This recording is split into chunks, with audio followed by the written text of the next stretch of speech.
yang kemungkinan, ini baru kemungkinan gejala keracunan, ini semuanya tidak ada yang mengkhawatirkan. Semuanya udah kami lihat satu persatu. Jadi ini berita baik.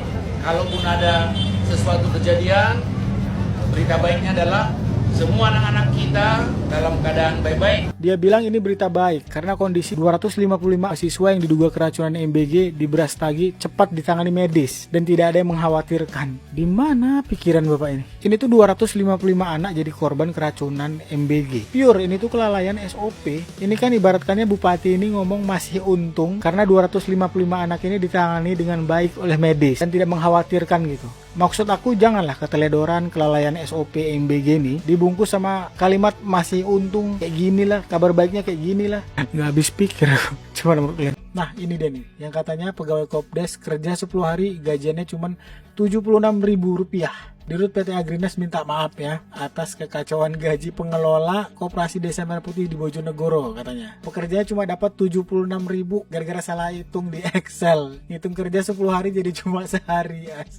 Maksud aku aneh kali ya kan. Maksudnya program segede ini loh, seraksasa ini, gede kali ini program. Masa kesalahannya sangat-sangat mendasar gitu, basic kali gitu. Salah hitung di Excel, typo apa gimana nih ya kan. Nah gara-gara ini juga nih 80% Kopdes tutup di Bojonegoro, mogok kerja orang nih. Gara-gara soal salah gaji nih 76.000 dalam 10 hari. Gak ngerti ya kan, gimana sih manajemen ini. Cuma menurut kalian. Tiap hari kita ini netizen Indonesia ini selalu ngomel di sosmed ya kan. Banyak maling tuh di Kopdes, di MBG, nggak pernah ditanggepin. Ini sekarang Menko-nya sendiri nih, Pak Julhas yang ngomong nih. Banyak maling katanya di situ. Nah kan, Menko Pangan Julhas minta maaf dan ngaku program MBG sama Kopdes Merah Putih belum berhasil katanya. Banyak maling di lapangan katanya. Anggarannya udah kesedot, udah banyak masalah, baru Menko-nya pening. Cuma minta maaf lah. Minta waktu 1-2 bulan lagi untuk penertiban katanya. Kenapa mesti ada maling dulu, uang anggaran udah kesedot, baru dievaluasi gitu. Ini risetnya mana gitu. Cuma menurut kalian. Buat relawan yang suka overacting, sekarang udah nggak bisa lagi nih laporin penghinaan presiden. Jadi Hakim Konstitusi Guntur Hamzah menegaskan dalam putusan MK terbaru, relawan, simpatisan, sampai keluarga pun nggak bisa mewakili dan bikin laporan polisi atas nama penghinaan presiden atau wapres. Lagian ya, logika hukumnya juga udah jelas sekali. Presiden itu kan nama jabatan atau lembaga negara ya kan. Mana ada lembaga negara sakit hati atau terhina gitu. Jadi sekarang ini kalau presiden tersinggung, ya harus presidennya sendiri tuh yang ngelapor. Udah nggak bisa lagi tuh relawannya, keluarganya, atau buzzernya.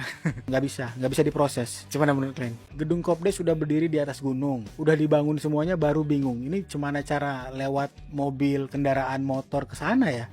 Memang luar biasa. Menko Pangan Julhas bilang bakal nertibkan bangunan Kopdes Merah Putih yang lokasinya susah dijangkau atau di atas gunung. Intinya pemerintah ini baru sadar, baru ngecek kenapa bisa ada titik lokasi Kopdes yang gak masuk akal gitu. Selalu kayak gini ya kan. Soal akses jalan ke Kopdes ini kan harusnya udah di riset duluan ya kan. Studi kelayakan dulu sebelum proyek itu dibangun gitu kan. Harusnya kan udah disurvei duluan tuh titik lokasinya. Ini sekarang anggarannya udah kesedot, bangunan Kopdesnya udah berdiri. Terus sekarang baru sadar gitu, baru mau nertibkan. Cuman ini ceritanya. Intinya ini asal bangun dulu, mikir belakangan. Cuman menurut kalian. Rekor tertinggi sepanjang sejarah kita nih. Indonesia resmi tembus utangnya 10.000 triliun rupiah. Nambah 370 triliun. Cuma dalam waktu 3 bulan. Data resmi Kemenkeu per Juni 2026 mencatat utang Indonesia mencapai 10.293 triliun. Ya terus pemerintah masih ngomong ini tuh masih aman lah gitu katanya. Bayar bunga sama cicilannya tiap tahun loh ini. Dan kalau kita lihat ya, berarti pemerintah ini harus bayar cicilan plus bunga setiap tahunnya tuh di angka 1.315 triliun. Apalagi APBN kita sekarang lagi nombokin program-program gede ya, kayak MBG, Kopdes ya kan. Ya intinya kayak gitulah ya. Cuman menurut kalian 2029 aja masih jauh loh. Ini ngapain PAN coba sibuk setuju 2 periode Prabowo coba. PAN ini ya lewat ketumnya sebut sangat setuju kalau Presiden Prabowo lanjut 2 periode. Alasannya karena program kerja tuh butuh waktu lah buat direalisasikan. Masalahnya Pak, ini periode pertama aja baru jalan 2 tahun. Masih ada sisa 3 tahun lebih loh. Kita ini aja masih nungguin janji yang belum terpenuhi Prabowo Gibran. Soal 19 juta lapangan pekerjaan. Belum lagi nih masalah MBG nih, banyak kali keracunan. Soal Kopdes, korupsi, aduh pening lah. Kayak gini banyak masalah kok malah sibuk soal 2 periode. Selesaikan dulu aja lah janji periode ini sama masalah-masalah kita nih. Cuman menurut kalian, katanya sekolah negeri itu udah gratis, ada PIP lagi. Tapi di Magetan ini kok masih ada gitu 100 lebih anak nggak sekolah karena ekonomi.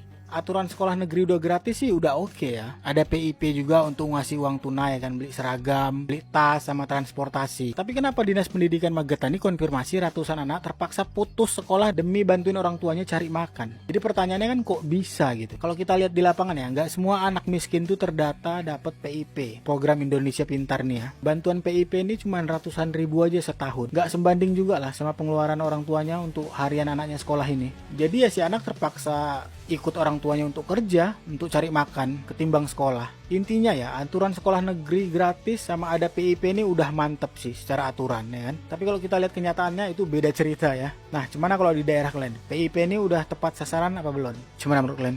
BGN ini resmi ya, wajibkan sekolah punya kayak petugas khusus lah ya untuk icip makanan MBG nih sebelum dibagikan ke murid-murid. Ini dalam upaya mencegah keracunan lah. Padahal di tiap dapur SPPG itu ada bagian ahli gizi sama tim QC loh yang digaji negara. Terus kenapa beban untuk kelayakan makanan MBG ini digeser ke sekolah ya? Kok bisa jadi tanggung jawab sekolah gitu? Kalau udah kayak gini timbul satu pertanyaan. Jadi nanti kalau menu MBG ini udah diicip sama staf dari sekolah, terus tetap terjadi keracunan, tanggung jawab sekolah gitu? Ini nanti orang yang ditugaskan untuk ngecek makanan ini disuruh icip ini, kalau misalnya dia apes keracunan tumbang gimana? Menurut kalian ini solusi atau bukan sih? Coba menurut kalian? Waduh, Pemda disuruh hemat-hemat ya kan. Tapi kementeriannya malah buat tempat gym senilai 3,98 miliar. Udah pasti pakai uang APBN ya. Ini beneran ya, ini data dari LPSE. Proyek Fitness Center Kemendagri senilai 3,98 miliar pakai APBN 2026. Heran kali kita nih memang ya efisiensi negara ini ya. Mendagrinya tegas nyuruh Pemda se-Indonesia untuk hemat, tapi malah kantor pusatnya buat anggaran miliaran untuk buat tempat gym. Gimana menurut kalian?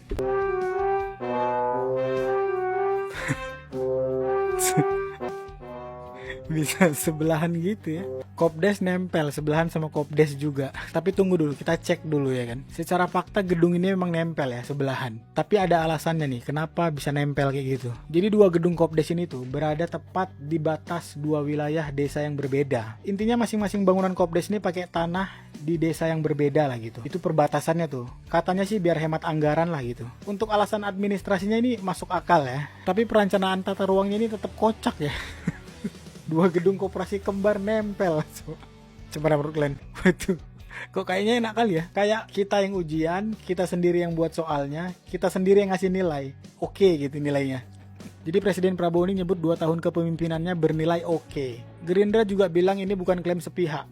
Karena ada survei dari IPO atau IPO ya yang catat kepuasan 63%. Tapi kan ada juga survei SMRC yang nyatat cuma 51% kepuasannya. Kalau menurut aku yang ngasih nilai ya harusnya rakyat lah. Survei ini ya respondennya juga rakyat kan. Kok bisa ada perbedaan gitu kan IPO sama SMRC. Kalau kalian gimana? 2 tahun kepemimpinan Pak Prabowo ini oke atau enggak nilainya? Gimana menurut kalian? Udah kuliah mahal-mahal selama 4 tahun. Pas sudah jadi S1 malah nambahin daftar pengangguran. Sakit kali rasanya ya kan? Nyesek. Data BPS resmi nyatet ada 1 juta lulusan sarjana dan diploma yang sekarang nganggur. Ini berarti nyumbang 14% lebih dari total pengangguran di Indonesia. Menurutku sih ini udah agak bahaya ya. Ya kau bayangkan aja, tiap tahun orang diwisuda terus. Tapi lapangan pekerjaannya mana? Nah kita balik lagi nih ke janji kampanye Prabowo Gibran. Mana nih 19 juta lapangan kerjaan nih? Gimana menurut kalian? Bupati Lombok Tengah ini sebut keracunan MBG itu wajar. Karena cuma ada 1-2 kasus lah katanya. Kacau kali sih kawan ya. Coba kau cek dulu datanya Pak. Sepanjang tahun 2025 sampai 2026 aja. Korbannya itu udah sampai 37 ribuan lebih anak. Bahkan di tahun 2026 ini aja.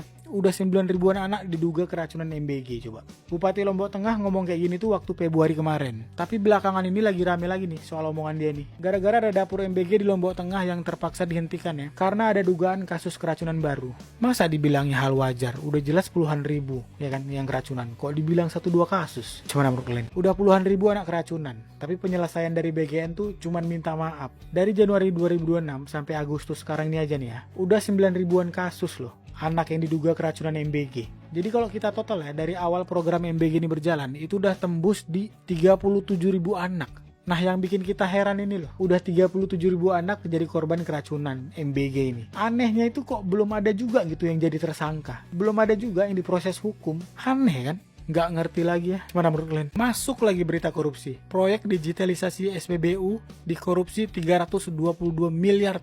Ngeri kali ya. Kayaknya semua sektor gitu ya dikorupsi ya. Semua sektor digasak. KPK ini udah resmi ya nahan 3 tersangka untuk proyek ini nih. Jadi niat proyek ini tuh biar BBM tuh tepat sasaran. Tapi spesifikasi alatnya malah diturunin alias dikorupsi. Pokoknya kalau ada proyek triliunan pasti aja dikorupsi.